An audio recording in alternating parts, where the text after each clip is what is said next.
अस्सलाम वालेकुम बच्चों। आज हमारा लेक्चर नंबर 10 है, यूनिट नंबर 7 का प्रॉपर्टीज़ ऑफ मैटर पे।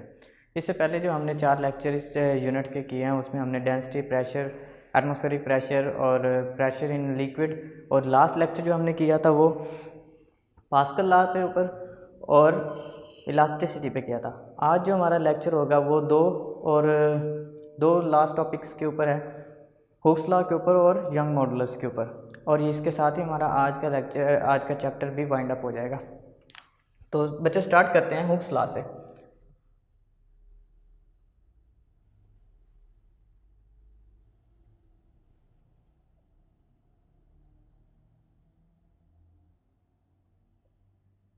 जो हुक्स लॉ ये कहता है कि अगर हमने लास्ट टाइम जो पढ़ा था इलास्टिसिटी के अंदर के ऑब्जेक्ट्स के ऊपर अगर आप कोई स्ट्रेस अप्लाई करते हैं तो, या डिफॉर्मिंग फोर्स, जिसे हमने स्ट्रेस को डिफॉर्मिंग फोर्स भी कहा था, कि अगर हम उसके ऊपर कोई डिफॉर्मिंग फोर्स अप्लाई करते हैं तो उसकी रबर बैंड की फॉर एग्जांपल हमने एग्जांपल दी थी, तो उसकी लेंथ चेंज हो जाती है, उसका एरिया और शेप भी चेंज हो जाता है। तो जैसे आप उसको रिलीज़ करते हैं तो वापस अपनी ओरिजिनल शेप में आ जाता है। वो जो अपनी ओरिजिनल शेप में आता था उस एबिलिटी को हमने इलास्टिसिटी कहा था। आज हुक्स लॉ ये कहता है कि उस एबिलिटी को मेजर करने के लिए कि एक बॉडी के अंदर कितनी डिफॉर्मेशन पैदा हो सकती है, एक बॉडी के ऊपर जब आप स्ट्रेस लगाते हैं तो उस स्ट्रेस के अंडर वो अपनी शेप में कितना बिगाड़ पैदा कर सकता है विद इन इलास्टिक लिमिट के अंदर उसको मेजर करने के लिए जो एक फार्मूला प्रपोज किया गया था वो मिस्टर हुक्स ने प्रपोज किया, और उसी से रिलेटेड उन्होंने एक बात की कि अगर इलास्टिक लिमिट के अंदर है, परमानेंट डिफॉर्मेशन नहीं होती, तो उससे पहले अगर आपने जितनी स्ट्रेस अप्लाई की है उस पर उसकी वजह से जितना स्ट्रेन पैदा हुआ है वो असल में आपस में डायरेक्टली रिलेटेड है। हुक्स लॉ ये पोस्टुलेट करता है, हुक्स लॉ की जो थ्योरी है वो ये है कि अगर आप इलास्टिक लिमिट के अंदर रहते हुए किसी भी इलास्टिक ऑब्जेक्ट के ऊपर स्ट्रेस अप्लाई करते हैं तो वो उसमें पैदा होने वाला जो स्ट्रेन है, उसके जो बिगाड़ है, चाहे उसकी लेंथ बदले, साइज़ बदले, शेप बदले, कुछ भी बदले, या उसका वॉल्यूम चेंज हो, तो उसके जो भी फिज़िकल पॉइंट चेंज होगी या फिज़िकल प्रॉपर्टी चेंज होगी वो उसकी स्ट्रेस के डायरेक्टली रिलेटेड होगी। मतलब उसके ऊपर जितनी लगने वाली फोर्स है, प्रेशर जितना लग रहा है, उस प्रेशर के डायरेक्टली रिलेटेड उसके अंदर चेंज प्रोड्यूस होगा। तो अकॉर्डिंग टू हुक्स लॉ, और ये बात हमेशा याद रखनी है कि ये सारा कुछ इलास्टिक लिमिट के अंदर होगा, परमानेंट डिफॉर्मेशन से पहले। अगर हम हुक्स लॉ को डिफाइन करने की कोशिश करें तो इसकी डेफिनेशन कुछ इस तरह बनेगी, the strain produce due to stress is directly related to are directly related, simple क्या देंगे, आर डायरेक्टली रिलेटेड, हमने नरेशन चेंज की है, are directly related to each other.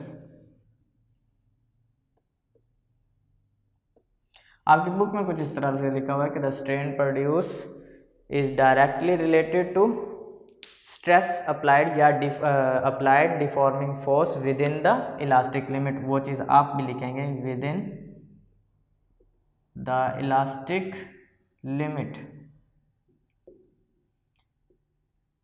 Last lecture में हमने बताया था कि इलास्टिक लिमिट क्या होती है। इलास्टिक लिमिट वो पॉइंट है जिससे पहले अगर आपने डिफॉर्मिंग फोर्स हटा दी है तो वो ऑब्जेक्ट अपनी ओरिजिनल शेप और साइज़ गेन करेगा। अगर आपने इलास्टिक लिमिट के बाद भी फोर्स अप्लाई रखी है तो ऑब्जेक्ट परमानेंट डिफॉर्मेशन में चला जाएगा, ऑब्जेक्ट अपनी ओरिजिनल साइज़ गेन नहीं करेगा और शेप भी बदल लेगा। जैसे कि रबर बैंड टूट जाता है, अगर आप उस पर इतने स्ट्रेस अप्लाई करते हैं कि वो टूट जाता है तो वो अपनी ओरिजिनल शेप में असल हालत में वापस नहीं आएगा। इसकी एग्जांपल और एक्सप्लेनेशन तो सेम आप रबर बैंड की ही एग्जांपल दे सकते हैं। इसमें जो इम्पोर्टेंट चीज़ है वो इसकी मैथमेटिकल एक्सप्रेशन है, मैथमेटिकल एक्सप्रेशन जो है। अगर आप इस पे इसकी डेफिनेशन को एलेबोरेट करें तो हमने क्या कहा है कि स्ट्रेस जो है वो डायरेक्टली रिलेटेड है स्ट्रेन के, या स्ट्रेन डायरेक्टली रिलेटेड है स्ट्रेस के। जितनी हम फोर्स अप्लाई करेंगे उतना ही ज़्यादा बिगाड़ पैदा होगा। और हमने स्ट्रेस अगर हम इक्वालिटी में लेके जाएं इसको, तो इक्वालिटी में लेके जाएंगे तो इसका कांस्टेंट आएगा कुछ, इक्वल का प्रोपोर्शनलिटी हटाते हुए कांस्टेंट मल्टीप्लाई बाय स्ट्रेन। अगर हम कांस्टेंट को वन साइड पे रखें, सिंपल इधर वाली साइड पे, तो हम सिंपल फिजिकल क्वांटिटीज को एक तरफ ले आए, स्ट्रेस ओवर स्ट्रेन हमें ये बताती है कि कांस्टेंट है। मतलब ये, अगर आप इस छोटी सी चीज़ पे गौर करें तो ये चीज़ छोटी है बट एक्सप्लेनेशन इसकी बड़ी टफ है कि इलास्टिक लिमिट के अंदर रहते हुए अगर आप जितनी फोर्स अप्लाई करेंगे उतनी ही बिगाड़ पैदा होगी, उतना ही स्ट्रेन पैदा होगा, और उन दोनों की रेशियो हमेशा सेम होगी। चाहे आप इतनी सी फोर्स पे लगाएं, यहाँ पे मेजर कर लें, यहाँ पे मेजर कर लें, यहाँ पे मेजर कर लें। फॉर एग्जांपल अगर आप एक रबड़ बैंड को स्ट्रेच कर रहे हैं तो आपने इतना सा स्ट्रेच किया, इतने से स्ट्रेच करने से जितना बिगाड़ पैदा हुआ है और उसकी लेंथ में जो चेंज आया और उस पर जो आपने स्ट्रेस अप्लाई किया, तो उन दोनों की रेशो उतनी ही होगी जितनी इस एंड पर होगी। तो आप सिमिलरली अगर इसको फार्मूलेट करते हैं, इसके फार्मूले की वैल्यूज़ पुट कर दें, तो हम कह सकते हैं कि स्ट्रेस को हमने प्रेशर से रिप्रेजेंट किया था और स्ट्रेन जो है वो सिंपल स्ट्रेन ही है, इसका कोई नोटेशन नहीं है ख़ास, तो ये हमेशा कांस्टेंट होते हैं। इसके अंदर जो इम्पोर्टेंट एक पॉइंट है वो इलास्टिसिटी ग्राफ है। इस ग्राफ को अगर आप बुक के राइट एंड पे देखेंगे, इस टॉपिक के राइट एंड पे देखेंगे तो एक ग्राफ बना हुआ नजर आएगा आपको, इलास्टिसिटी ग्राफ।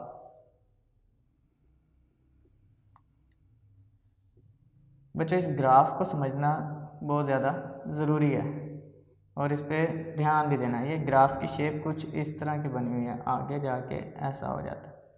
ये जो जिस पॉइंट तक स्ट्रेट लाइन जा रही है और स्ट्रेट लाइन एक पॉइंट पे जाने के बाद आगे से टेढ़ी हो जाती है, मुड़ जाती है, जिस पॉइंट तक लाइन स्ट्रेट जा रही है वहाँ तक स्ट्रेस और स्ट्रेन आपस में इक्वल होते हैं और यही पॉइंट इलास्टिक लिमिट कहलाता है। इलास्टिक लिमिट पॉइंट है जहाँ पे स्ट्रेस और स्ट्रेन इक्वल होते हैं। इस पॉइंट पे स्ट्रेस और स्ट्रेन डायरेक्टली रिलेटेड होते हैं, इक्वल होते हैं आपस में।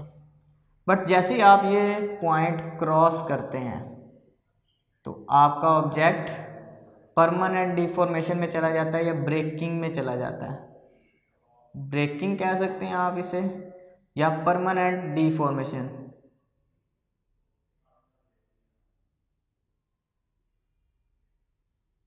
मतलब वो मुस्तकिल तौर पर अपनी शक्ल बदल लेगा। फॉर एग्जांपल अगर रबर बैंड की एग्जांपल लें तो आपने उसको इस एंड तक ले जा के छोड़ दिया, डिफॉर्मिंग फोर्स रिमूव की, तो वो वापस अपने ओरिजिनल शेप में आ गया।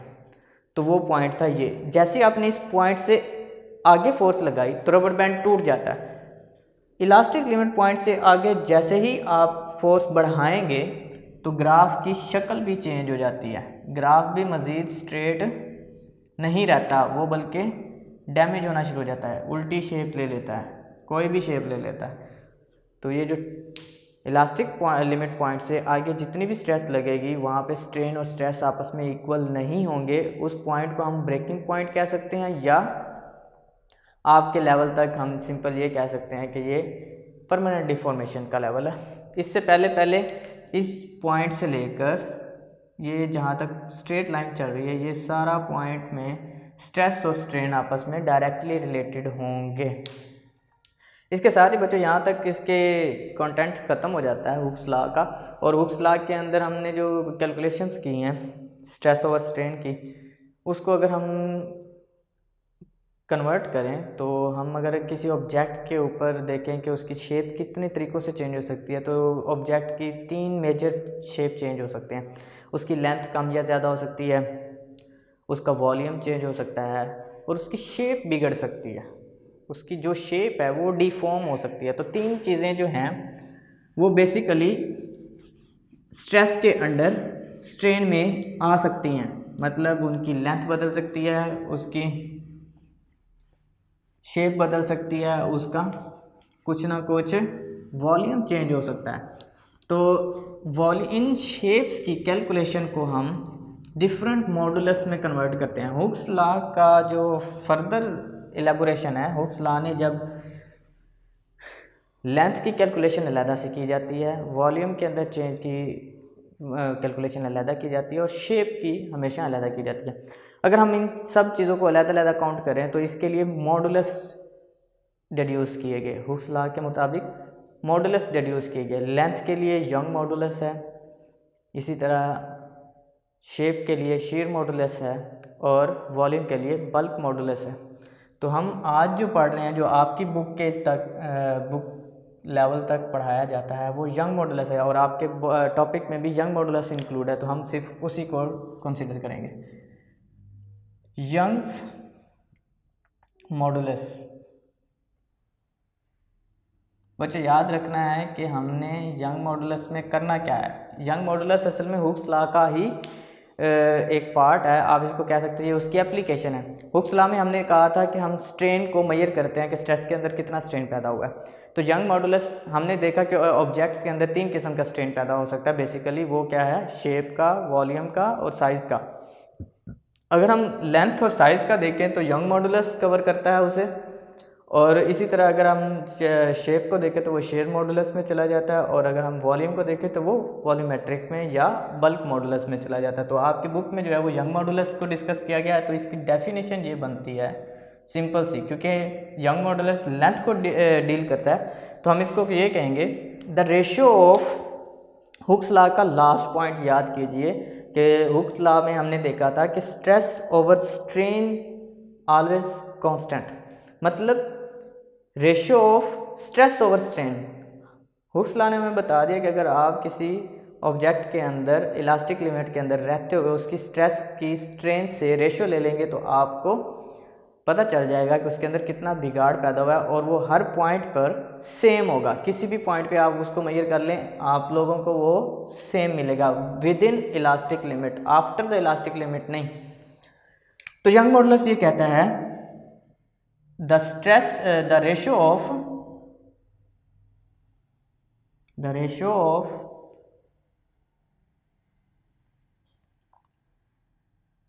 Stress to tensile strain.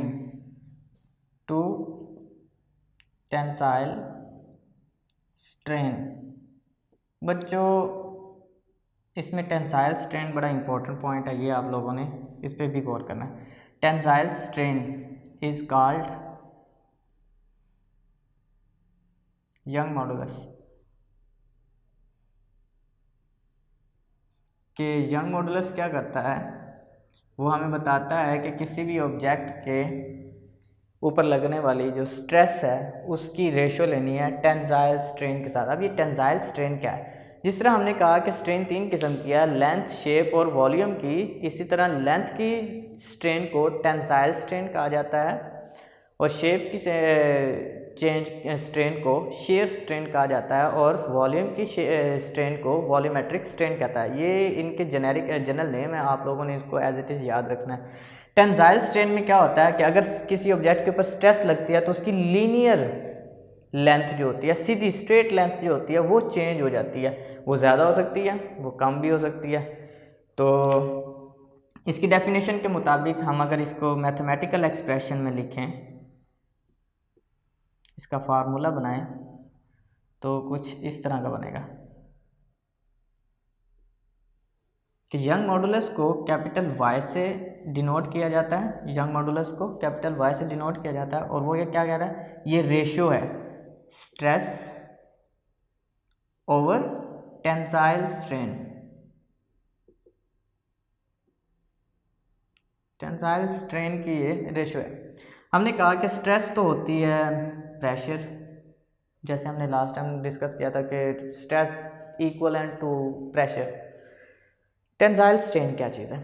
Tensile strain की मैं अलग से डेफिनेशन लिखवा देता हूँ, आप लोग इसको अच्छे से याद कर लीजिएगा। टेंसाइल स्ट्रेन क्या है? The change in linear length of an object is known as tensile strain। उसको हम टेंसाइल स्ट्रेन कहते हैं। तो लीनियर लेंथ क्या होती है? अगर मेरे पास एक ऑब्जेक्ट है, इसको मैं अगर यहाँ पे एक्सप्लेन कर दूँ, यहाँ पे एक्सप्लेन करें, अगर एक ऑब्जेक्ट की लेंथ, ओरिजिनल लेंथ L0 है, तो जैसे ही आप इसके ऊपर स्ट्रेस अप्लाई करेंगे, कोई भी स्ट्रेस अप्लाई करते हैं, तो इसकी लेंथ में L का चेंज आ जाता है, डेल्टा L चेंज आ जाता है। मतलब ओरिजिनल लेंथ तो यहाँ तक की थी, ये जो एक्स्ट्रा लेंथ आ गई है ये उसकी चेंज है। अब इसमें डेल्टा L क्या होगा? डेल्टा L होगा change in length minus original length, और रेशियो क्या होगी? स्ट्रेन क्या निकलेगा? Original length over change in length, sorry change in length over strain क्या निकलेगा? Change in length over original length. तो स्ट्रेन यहाँ से हम निकाल सकते हैं L minus L0 over L0। अब वापस आते हैं अपने यंग मॉडुलस के फार्मूले के ऊपर। स्ट्रेस हमने निकाल ली, टेंसाइल स्ट्रेन है क्योंकि लेंथ की वजह से है, तो हमने सिंपल लेंथ को डिस्कस किया। तो स्ट्रेस जो थी वो P प्रेशर की इक्वल थी, तो हम सिंपल जब यंग मॉडुलस में इसकी वैल्यूज़ पुट करेंगे तो स्ट्रेस P होगा। अगर आप इस फार्मूले में इसको पुट करें तो यहाँ पर आ जाएगा simple delta L over L0। तो अगर इस यंग मॉडुलस को हम फर्दर इंट्रोड्यूस करें तो डेल्टा L ओवर L0 आएगा। और हमें प्रेशर का भी पता है कि प्रेशर किसके इक्वल होता है? प्रेशर होता है फोर्स पर यूनिट एरिया। और सिंपल अगर आप इसको गौर से देखें तो ये बन जाएगा डेल्टा L ओवर L0। बच्चों ये फोर्थ रेशियोज आ गई हैं। ये जो फोर्थ रेशियो है, जो सेकंड रेशियो होगी वो रिवर्स हो जाती है। तो हम सिंपली जब इसको कैलकुलेट करेंगे तो final form of young modulus बनेगी F over A multiply by L0 over delta L।